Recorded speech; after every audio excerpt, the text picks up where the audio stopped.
boost your vision too. So like Veno helped his team even more so. Actually, they played Venomancer with the Night Stalker. Yeah, earlier. yeah. That So was like also it sounds. I remember seeing that game briefly, and I'm like, holy crap, that looks like the most miserable lineup to play. It was literally Venomancer, Night Stalker, and Tinker. Yeah. And there was this one Slark. Nobody wants to play Dota. There was this one Slark who was just pathetic. He couldn't really join the fights. He couldn't escape them once he's initiated on. You are not running away from that. Yeah, it was hard for him.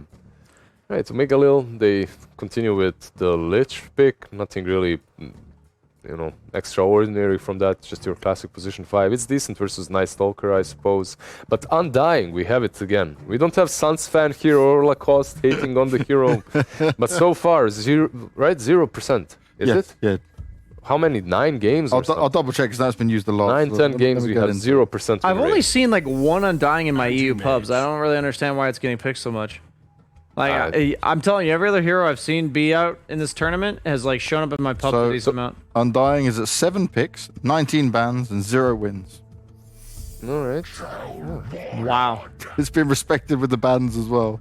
So they follow up the Undying with the Anti-Mage. I like this troll pick a lot.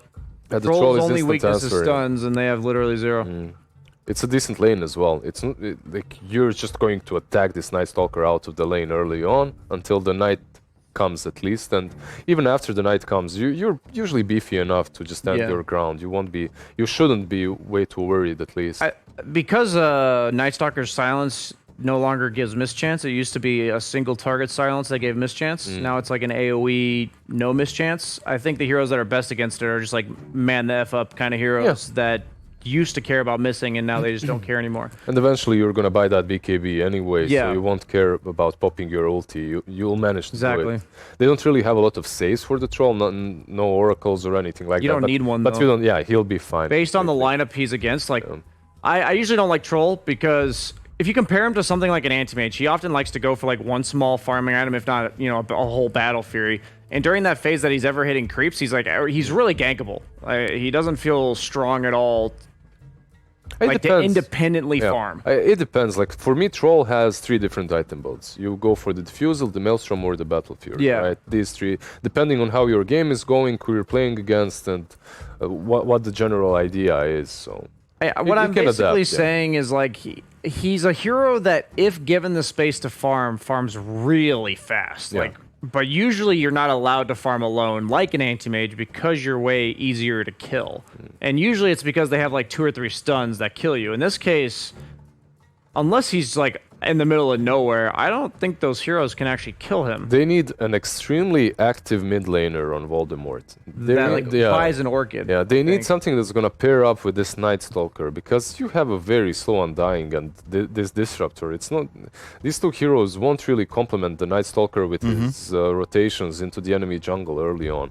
You need something more. Obviously, you need a mid laner, but they need something very active. Yeah, I feel like they could use a 5th hero right now.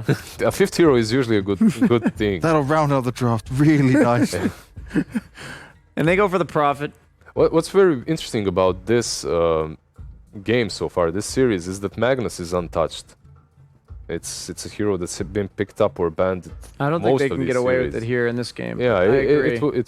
it would be difficult. Why I also thought about it is because of the Furion, like the Nature's Prophet. If he's mid, Magnus just dominates that. But overall, it's not the hero that I wanted from them. Do you see a problem with Voldemort's lineup? I actually want to see if you're on the same page as me here. Based on this Furion pick. I see many problems from Voldemort. Feel free to. I'm actually curious. What's your number one problem here? One of the problems that I see is they absolutely have no wave clear. That's exactly what I like. The second I see this Furion pick, I'm like, they have literally no wave clear at all. For me, like. Until Anti-Mage Battle Fury, of course, but that's, Tinker is banned. Like I forgot that it's banned in the second stage, and I'm like, okay, Tinker solves most of it, but not with an Anti-Mage as well. It's so greedy. Need like a Leshrac. You actually need a hero that's whole single purpose this game is to push creeps. Like it may sound weird to a viewer. I'm not sure if it does, but if they don't, they are going to have all the waves at their towers, and Anti-Mage will have absolutely no space, and then you have a Disruptor and a Night Stalker, 2 heroes that want to be running at you, being forced to play on their own side of the map, and that feels totally bad. Yeah. By the way, this might be a mid brew, right? Ember. It's fine. Ember is fine. Is there any chance they put mid brew in like the Prophet against the Anti-mage? Anti-mage? Just to avoid like the brew having to go into a undying anti-mage? That sounds pretty rough. Actually, that would be great for them, because you would also have Nature's Prophet versus Undying, right? Yeah, that's what I'm saying. It's they great. might consider You'd have that, two right? ranged heroes versus Undying, which would be great for them. The only question is, are they willing to put Brewmaster mid versus Ember Spirit? It's who should do fine there, right? Shouldn't have problems. It's all about the player that goes there. Yeah, I agree. I think there's way too big of a weight on this Ember Spirit's shoulders. I think there's like too many jobs for him to accomplish, and if he gets off to even a slightly slow start, the game's going to be hard. So I will say I'm going with Omegalil's team again here, but I always have my insurance policy, and that's like if the Ember just snowballs absolutely out of control. Yeah, like as the game progresses and we go from one meta to another, I have a feeling panel with their excuses also evolve. And the one that I hear the most right now, 60-40. I'm gonna That's the Lacoste special. I'm gonna go 60-40 for Omegalil. Actually 70-30 even. Oh, you're pushing the boat yeah, out, mate. this Ember Spirit was the, this Ember That Spirit. little 10% more. He's like, I'm better than Lacoste. This Ember Spirit really was the hero that I wanted from them. Also solves the wave clear a little bit, but what's really important for him, he's able to play aggressively with the Night Stalker. So they're able to put some pressure on the enemy team. But objective taking, wave clear, they're pretty much just waiting for this anti-mage the whole game. It's going to be rough. Yeah, it's going to have to be a 6-slotted 45-minute game for them where the anti-mage just ends it in one wins fell alone, swoop. yeah, I pretty much. think that's how they win. So you're both going for Omegalil. We're thinking it's going to be a 2-0, and Voldy cannot quite hit the mark. 70-30. Do you care to go a bit deeper? Do you want to go 80-20? I'll go 71-29. There you go. He's going to win that 1% more. He had that extra I was just part that in much there. more confident Yeah. they win, but I'm still like, if they lose, I don't want to look too bad. BSJ's putting his 1% on the line. We're going to get into the game. Could be Omegalil going all the way with this. We're going to find out with KP and Pycat. How's the Super Saiyan doing? Has he evolved to Super Saiyan 4? Or has he gone God mode? And he's like, oh, they've taken it all away. So right now he's not even powered up. Sorry, mate. You've got no powers. He's got to calm down, all right? He's got to build up to it by the end of the game, maybe the end of the series. And it sounds to me like everyone must be getting tired on the panel because they just want a 2-0 right here. I mean, come on, Pycat, show me the way. Show me how Voldy can do it, how this anti-mage will somehow not get completely obliterated in this game. 72-28. Oh, look at that. We got bids. Taking any higher? Oh, they're gone. All right, it looks like you win by default. Yeah, got him. Yeah, we were kind of talking a little bit before we saw the last pick here. Felt like there were a lot of holes in the Voldy draft. Ember does somewhat of a decent job, I think, at covering, like... I'm not sure if it's going to be a lot or some of it, but 30 seconds to battle. he definitely helps. But they're kind of lacking in just heroes that are able to fight and have a lot of spells. Like their team fight is very lacking, and their laning stage is not amazing. So if they somehow manage to kind of outplay them in the lanes and get ahead, I could see like if the Ember gets off to a really good start, I could see them take over the game, and then they could run with it. But I think it's going to be pretty tough for them. The battle I mean, begins. Vampire's already setting the mood here. He spray paints loser in the top lane just to let Rajix know there's no chance he's going to get off to a good start here. Yeah, I think I feel that as well, right? Like the thing that I was talking about when we were discussing it between us was that for me, Voldy opened up with kind of a clear game plan with the first two picks, the Disruptor and the Night Stalker, right? Like, okay, we're going to have to win these fights, but we are prepared to fight. And then the following two picks were kind of like, oh, wait, no. I just remembered. If we lose, we need a backup plan. So you've got like a defensive Undying and a anti-mage in your pocket. Yeah, But- I mean, I feel like the anti-mage is kind of, it's really what throws me off, at least. Like, I feel like if they have this Undying and then they follow up with, let's say, something like a Gyro or, something that can fight, if they had the Troll on their own, then you can see it, because then you want to snowball and you want to run away with it. You want to collapse and you want to get more kills.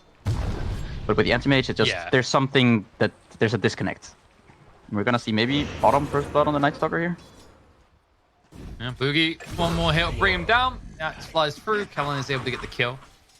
I get what you mean, right? It's like instead of being a pacemaker, like a pace setter, it's almost like they've just installed a pacemaker, and their little heart might break at this rate. Because when you look at the other side, you know, yeah, you got a troll, but you say it's a fighting type core. Being a fighting brew will finally go down the top lane. But then if you look at the other components, right, like this Nature's Prophet, this Brewmaster, they're able to be present in that early mid-game transition alongside the troll, whereas this really is a 4 protect 1 from Voldy. Yeah, I'm really not sure what happened up there. Brew going down to Anti-Mage like that. That was just a straight up 1v1. Yeah, I mean, it looked like he should have been able to get away. Disrupt, however, not standing a chance. Too many slows in the bot lane. Because Undying was dragged to the south by Vampire. I don't know. I think maybe Malik could have TP'd, but he didn't see the value in it, possibly. Because then you were just sitting on lane with no mana, no health. Yeah, it's just curious. He actually gets kind of hunted down by the Anti-Mage, but we'll see how the lane continues. So we're probably gonna see the safe lanes doing rather well in both lanes. And then the mid matchup is where it's gonna get a bit interesting. Yeah, both very capable rotations. Of course, Sunlight can be a bit more instant, but I'd say in terms of kill potency, it's a bit stronger for an Ember Spirit compared to the Nature's Prophet. Yeah, that sounds about right. And so far, actually, Wish is off to a good start. Like, there's been a decent amount of denies, but in terms of, you know, solid CS, he is 5 ahead of the Nature's Prophet. Quite a few of the denies are probably treants too. They're kind of easy to deny them. We might see another kill bottom.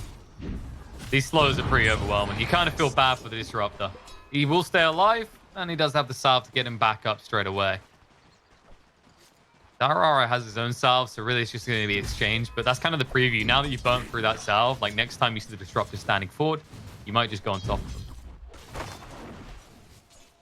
Yeah, and a lot of kind of small items coming out on the troll here. Dire structures Oh yeah, the windlass, poor man's boots, essentially. At this stage in the game, like, you can understand as well, because Disruptor is such a slow hero. Be on top. Same with the Night Stalker, really. Like, it's usually this hero that doesn't do much in the first 5 minutes. He needs that nighttime badly.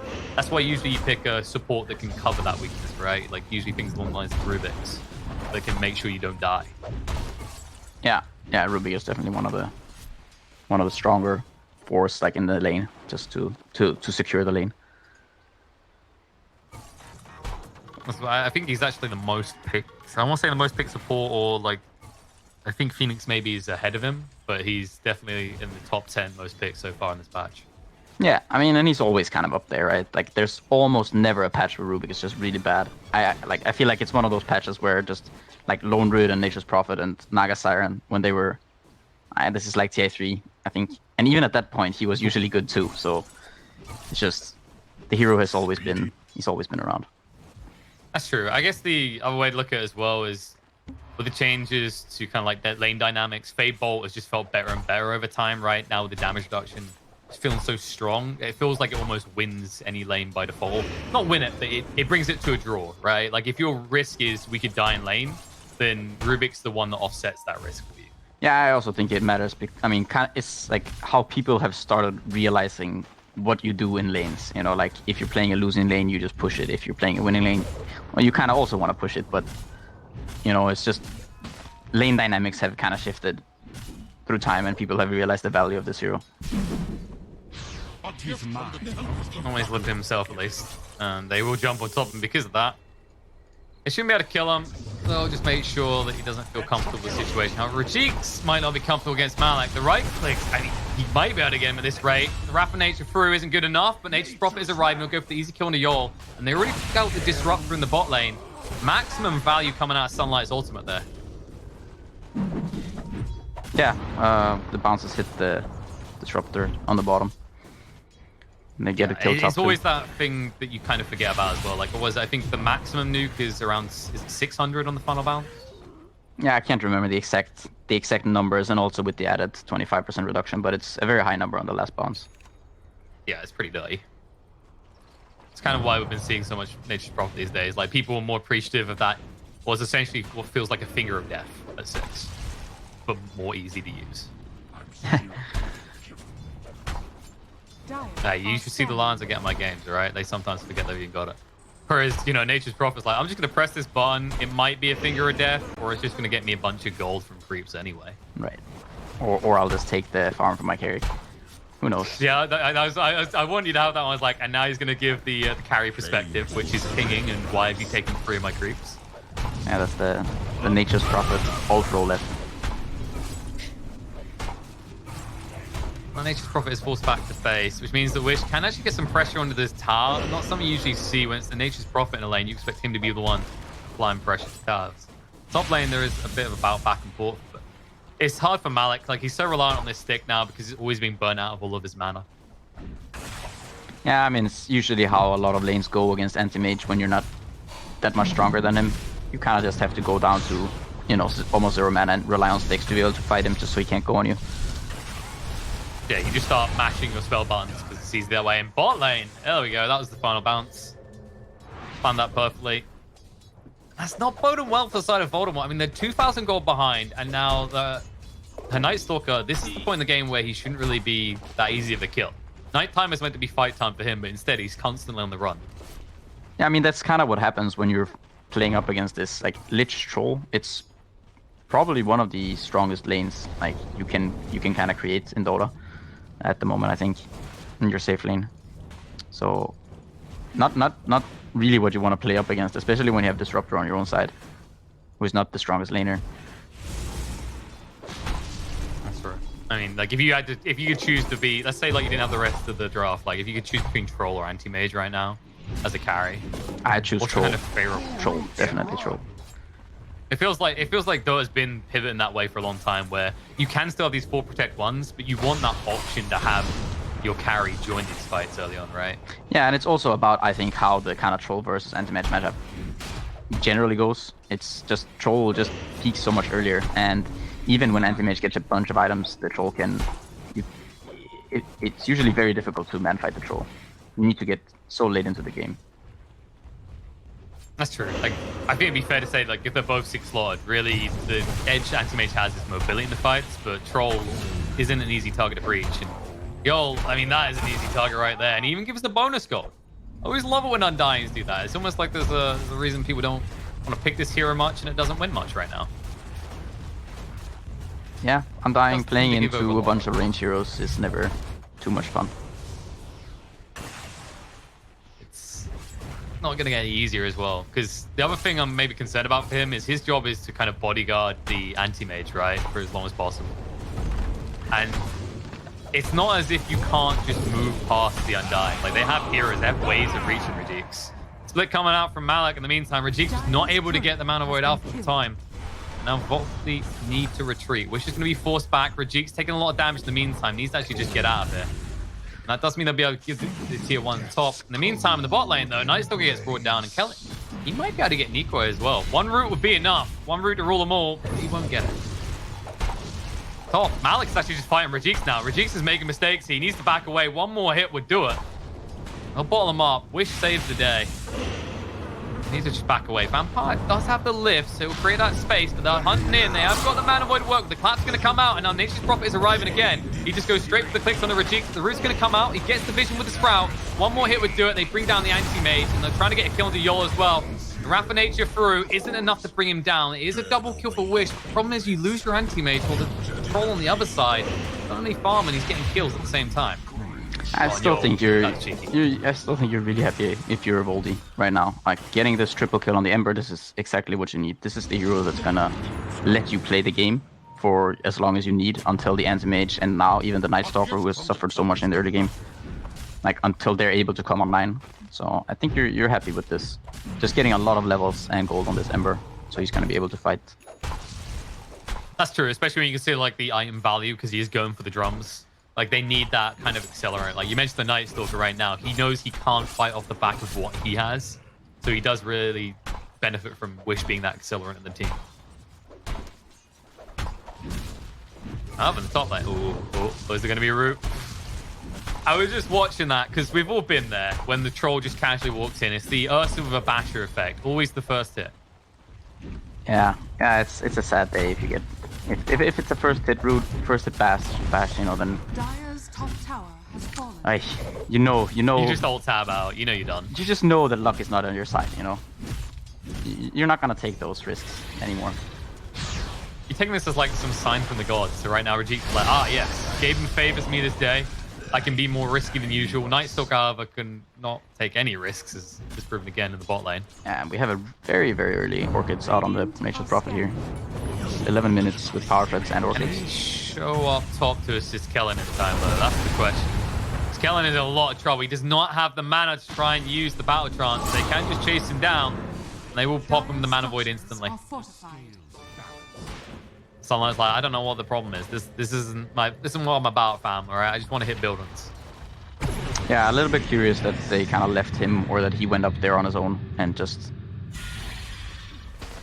Now they might be in a bit of trouble. Sunlight, there isn't a glimpse. He'll get out. The Static Storm doesn't stop him in time. And now Nikwa, he's left holding a big cooldown in his hands. Haste. This is pretty rough as well, because now... Oh. Yikes. Okay. I was about to list why it's bad, but now that you've given the Static Storm to the Rubik as well, now you will not have the Dark Ascension anymore. I feel like if you're Voldy, you just have to back up and just let Omegalil have what they want for like the next 30 seconds. Yeah, I mean, taking get a chance to. these towers, they might potentially go for more than one tower here. Yep. There's Especially 5 when they get the euros. opening kill on the Night Stalker. I mean, you can't mount a defense here now, right? Like, if they wanted to push, I think they're just going to take your triangle and take control with vision. Yeah, they might just rotate towards the mid and try to get the tier 1s instead. Which is fine. You don't really want to give up too many heroes if the Ember fights with buyback, when you get kind of pincered, some tombstone or buybacks and whatnot. Yeah, it's also a case of like Wish, even though he's got his drum, that's meant to be his accelerant, because now the Orchid is in play, he knows he can't risk it, not even for a drop of this. Nico tried, and he got a big case of diabetes. Kellen kills him off, while also farming the Ancients. What convenient set of circumstances. And I feel like you're getting better, you know? Like, we started out the other day, it was like 2 out of 10, you know, like you're just steadily improving on the wordplay. I hope so. It is kind of my job, and it's these boys' jobs to get kills, and they'll find one on the Ember. Alright, now, the question is, do you feel like Voldy getting better at their job in this series, or is it just getting worse and worse as it goes on? I feel like this is kind of what you expect when you pick a lineup like this. That it's so greedy in so many ways. I mean, they have this Ember and he's off to a good start, but when you see an Orchid come out that fast and you haven't been able to get the Yules yet, you're still very susceptible to dying. There was also a Static Storm. So yeah, we've been basically, waiting for that for a while. the weight of the world is on the shoulders of Wish. So that eventually the weight of the world can be upon the shoulders of Rajix. Yes. He has to, This is like the most awkward passing of a baton. It's like, it's not just a normal baton. The baton is like 200 kilograms. Yeah. Yeah, no, this is way more than that. This is some heavy stuff right here. Megaton baton. Boogie, I mean, when you have the Dark Ascension, I feel like maybe it would have been better to just die and then have the Dark Ascension for a play afterwards, because he's gonna have nighttime. He's gonna have nighttime true. coming up very soon, so it's not the end of the world for him. It can be a bit tough to now get in though, right? Like, if you fight around these choke points, it's not like you have the insta in. Mm-hmm. It's not like you got a blink dagger on Boogie, for example. Yeah, this can be a nice play though. Oh, they are gonna scout out the smoke. Just showing the Night Stalker and then getting kills on Troll. Everything on top of Troll will try for the TP away, the glimpse back, and now you can hit the Battle Trance and look to fight, and straight away the Rapid Nation coming in, and the Chain Frost still bouncing around, the Skull Static Storm. It's all going wrong for the side of Voldemort. And it looks like Harry Potter is getting to his full strength here. We're approaching the end of the series in terms of books and in-game, because right now it's a 7,000 net worth lead. Everything is going from worse to worse for the side of Voldy. And Yol, I mean, he's just the cherry on top. How's Rajik's looking? He's got it. It's the Claymore. Look at it. This is... He's almost there. What is this going to do? For what? For what, Pycat? Yeah, I mean, that is the question here. For what? Well, maybe he can cut a bunch of waves and delay for the next 25, 30 minutes. Then he might be in fighting shape. No, but I I mean, I think they need to be able to try to fight around some buybacks. Maybe throw the Undying in, you know, have him die, and then just have the Ember also maybe fight with buybacks. Potentially do it at a high ground, and just have the Anti-Mage try to cut as many waves as possible. The issue is for him, obviously, that the Prophet already has the Orchids, so it's not super safe for him to farm before he gets Dementa. No, and there's also the way they stack it on these ganks every time. I feel like the amount of levels in Sunlight as well, we're seeing how much it backfires. Like the Raffination in the last fight, like it makes it so hard for them to even try and hunt us for while Rajix is out pushing. Yeah, the thing though, I feel like when you're in a position like this, at least the way I view it is that when you're this far behind, I feel like you're forced to make some, you know, somewhat risky plays, and well, they're not making any plays. They're just making deaths happen on their own team. right. Sometimes Because that's the it thing, backfires. right? Like it doesn't. I mean, is that a risky play though? It feels like they're just trying to defend. They're not really making any sort of move towards the kill. No, and They're that, just getting caught with their trousers down. it can be a little bit difficult. Like you need to be able to, you know, you need to have an idea, right? You need to have some sort of idea that's kind of out of the ordinary, and you need to visualize some way. How can we, you know, like how can we actually get a kill when they're this much stronger than us? You know, you need to drag them apart, having the Anti-Mage split push very aggressively, and you know, almost getting caught out, and then you need to be able to engage when they're trying to escape. Rajix, is it going to be the root straight away? Nope. Looks like he'll get away. No I mean, root, free hit. no bash. Right now, no root. Kellen, like if there was a way of just like dropping your axes, he'd do it right now. Just go full axe and resort to fist, because these roots are not coming out at all. I'm not even sure how axes result in someone getting rooted. I mean, is it really the axes that result? Isn't it just like a troll? He has like an ensnare. He has his own net. Have a look on him. Do you see any net on him? I don't know. I'm trying to. Like, where's he hiding these all? I mean, like he has a big, like the big coat, right? The big furry coat. Oh, There might so be you're something stuck suggesting in he's there. got I mean, you could definitely giant hide a bunch of stockpile stuff of in there, right? nets. I don't know. I've never tried smuggling goods. Not really one of my pastimes. For cheats, able to get away. I just feel like trolls, Maybe you get one net under there, but I just feel like Don't know about aren't trolls kind of like, isn't that a thing that trolls have nets? I feel like, I don't know. Maybe my yeah, the ones on the internet do, so they can bait you in. But trolls in real life don't like to be kind of categorized as netters. Right? Some of them are. Right. So, for example, some of them use spears, like Husker. right. That's true. That's true. But trolls in real life also kind of though, don't you feel like they also kind of throw nets? You know, they lure you into their discussions, and then they kind of, you know, beat you. I feel like I'm being lured into this one. Oh, someone's gonna be lured into a massive static storm straight on the Ember. You also buy some time. Chainfrost, though, again, even if the Lich dies, he's buying so much time that the spike gets split. Oh, Ember able to rejoin. Happy Diarara. He is gonna finally go down, but that is a long time just to get a Lich kill. They might find more, however. Malik forced to use the split. Yo, he's done his piece. Undying is his name, but that is not how he plays out in this game, as he will go down for the 5th time after one more tap. They just need to get up at the high ground to find it. Nice root coming out. Yol is still alive, though. They can't actually find him yet. They're wasting so much time on this. The right click comes out. They're finally able to bring him down as Malik gets the kill. They should be able to secure the tower. That is brought down. I don't think you can get more out of this as Omegalil. However, if you find Anti-Mage, Sans comes out. They need to use the Sprout. Sunlight forgot how that button works, but the lift is there from Ruby to save the day. Blink away, Rajix. He's going to get away with this one. Close, but no cigar for the side of Omegalil. And Kellen, in the meantime, has been left alone to fight against the entirety of Voldy. He does have a second life to work with. He really needs some reinforcements, though. They'll try and back away. They need to be careful, though, because there is a glimpse, and he knows it. That's why he's playing around. Now Sunlight here to try and square up against them 2 versus 4. You can see how scared they are with the troll right now. Yeah, and he's gonna get his back up. Yeah, I mean, it's so scary for them to fight this troll, even though he's alone against a bunch of heroes. I do think that what they were doing in this bottom lane is kind of the correct idea, though. You know, they sacrifice this Undying, they trade it for a split, the Anti-Mage gets a top tower, and they get some kill on the Lich. And it's not terrible. No, it's just kind of where you're at, right? Like, even the Lich kill is a hard goal to achieve quickly until you get your hands on like what they have now with Boogie having that Blink Dagger, and then maybe some sort of damage amplifier, because right now that's what they're lacking. I mean, your supports aren't bringing additional damage. Your Night Stalker's had to go Blink, so he's not doing it either. Ember's been forced into a Yules. He's not getting the additional damage. And AM is nowhere near ready to battle. Yeah, they need to be able to hold on, like even if they lose a side, you know, like one side, maybe potentially two sides, they could still try to fight, but they need to get more levels on this Ember. He needs to get some sort of damage item, and then Anti-Mage, he needs to get Manta, maybe join a fight. If you can get some Mana Void onto the Nature's Prophet when he's low on mana, could be a way for them of taking some sort of fight. That's not a fair shout. Like, you look at Nature's Prophet right now, because he's gone, even though he's gone AC, it still is very much a kind of glass cannon type build.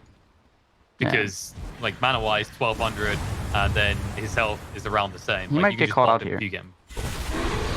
Okay, go in. Dance comes down to the AM. Yol just being right-clicked down, stacks him as well. Sunlight, like, it's fine, guys. I got right-clicks, but it's going to work against him. There's the Mana Void. Good pick-off. Rajik's can he get out now? They've got the Cyclone. Now, if they catch him on the down, which they should be able to do with the Sinister Gaze, this could easily turn into a kill. But there it is. He's able to pop the counter spell, blink into the tree line, and get out from one piece. Yeah, I mean, now he has Manta all of a sudden. And I think this was kind of questionable, buying this Demonage. I mean, Prophet probably felt that he was so far ahead that he could do this, but now he's going to be quite a long ways away from his BKB, and he's going to be stuck with the stupid Demonage in his inventory. I was trying to get to the... You can get that feeling straight away, actually. I mean, it's damage. He did hit hard in that fight, Pycat. He just maybe needs to never be caught out again. He's like 3 people backing him up. Yeah, you're not wrong. He did deal damage. This is the classic pub mentality, right? You know, when you first start playing Dota, you're like, well, if I have enough damage, I don't have to care. I mean, there damage. are times when it's correct, right? There are times when that is the correct play, but in a scenario like this... Like when you pick him off like this. Yeah, I mean, here's nice, right? Look at the damage. That's the beauty of Dota, you know? It comes and it goes and it wanes, right? The way this game is going, most likely it won't be a real issue anyways, but it's just that they could maybe just go high ground right now, and they don't feel as comfortable, seeing as they don't have a BKB on the Prophet. They might still do it, though, on the fact that off of the fact that he has buyback. I think now... If you're just 5, you can, right? Like, you don't have to be... Yeah, because they jump on Sunlight, you have additional protection, right? You've got the split, you've got the lift. Yeah, and I think right now, I think Anti-Mage has to be mid right now. He has to be cutting these creeps. The creep wave that's coming in, the next one. Like, I think those creeps should be dying, because the creeps on the base are already dead. And if the next creep wave would have been dead, the push would be cancelled. They might still back off, just because the troll is getting slightly low, but... Oh no, Rajik, he's been caught here. This game's gonna come out, locked him in straight away. They're looking for the root and they'll be able to get it. Beautifully done by Vampire with a blink forward. And not only that, Disruptor goes down because Sunlight turns out big clicks are good. Gets himself the bonus kill, and the push is going to continue, and it might convert into a second lane as well. Yeah, this is no buyback on Anti-Mage. This should be at least 2 sides. Oh, Vampire. Not once, but twice. Secondary kill maybe to the Ember. Yours to buy some time. Buyback comes out from the Disruptor. Ember able to move away, but Boogie's just lurking on the side. He can't really do much more than this. He just has to try and retreat, but they have full vision on him right now. And he's not going to safety. He's going further away from his own base. Meanwhile, in the base, it's not safe. Yol gets caught under his tower, gets brought down. Now you're in a situation as Boogie where you don't have a TP for 10 seconds. You're going to try and reinitiate from the backside. You know you're going to be forced into something here. You're not careful, at least. Vampire, there it is again. Every time, fearless. Well, McCabe, Static Storm gets forced out. Sinister Gaze is there with the stance on the waste. The bash straight away in the range form. Yules to get himself out of trouble for the moment. The Remnant's trying to escape. Kellen trying to get the hits. Going full for it. Disruptor gets brought down there for 70. And there's the kill in the Ember. They forced the buyback out of him straight away. But what do you do with it? You stare at your derelict base. Kellen doesn't even care. They're going to try and move him now. He's still with the BKB. Well, McCabe, I feel he's been a bit greedy right now, but he's going to get away with it. Blink in. There it is. BKB comes out. He can't get Boogie, though. He should get away without forfeiting his life. Okay, this feels like we need someone out of this, guys. And Boogie, the only thing that's going to come out of this rate is your own death. One crit would do it, but Malik can't get the final hit on the backside, though. Battle Transfer from Troll is going to fight up against this. The Glimpse get them away. Boogie is alive. Anti-Mage is barely alive as well, but Yo is not so lucky. Dead for 30. Honestly, it just feels like Voldy have given up at this stage. Like, that chase outwards is ambitious at the best of times and suicidal at the worst. Yeah, I mean, I feel like at this point, you know, it's like you gotta go for some Hail Mary. Like, they want that kill control so badly. Like, they're not gonna get many opportunities like that again. If they allow them to just go back to the base and reset, and then, you know, like this, go just take the Roche, then they're just gonna walk down one lane, and there's nothing that they can do to stop them. So I feel like you have to kind of take it. Like, if you... So look at it from Kellen's perspective. Like, would you make that sort of play? Was that kind of calculated in your eyes? Like, he wanted them to come out and he dangled himself that way on purpose? I mean, he definitely wants them to... No, he wants them to jump. Like, he wants them to overcommit. I mean, you know, like, that's one of those scenarios where I feel like that could have easily ended with him just dying to some random spell. But I think he's... You know, he had it pretty much under control. And you definitely want... Like, you want the anti-mage to blink in, right? He was waiting. He was just waiting for the exact moment when the anti-mage blinks in, then he just has to click ult, and he's gonna be fine. And the anti-mage might die. And I guess the mentality is like, all lanes are pushed in, they couldn't get across to Roche and do it in time, they don't have a good Roche lineup. Plus, if they do blink for me, even if they get the kill, like that means they're not on top of sunlight and he could probably find a return kill. So it's like, it's not as high risk as it originally appears, I guess. No, and I also think, I think if it were a more important, or like if he didn't feel like they were so far ahead, like, you know, like... You don't make that play. No, I don't think so. I think... Blink in. Oh no. Stolen Limp. Swish needs to retreat as well. They'll jump in straight away on a Diorara. They do bring him down. The split's going to come out. The buyback from the Lich and the Undying. But they'll lift this out on the anti-mage, and Rajix is running out of mana quick. He's got enough to try and blink away, but the root comes out. Kellen. RNG did not favor him in the early game, but it's boldly in his favor later on. And the GG, the tap out is there. Voldy. I've been seeing planes behind me on the screen every time I'm on webcam, and luckily for Voldy, there might be one more left for them to hop on and head home, as I believe that is them done and dusted.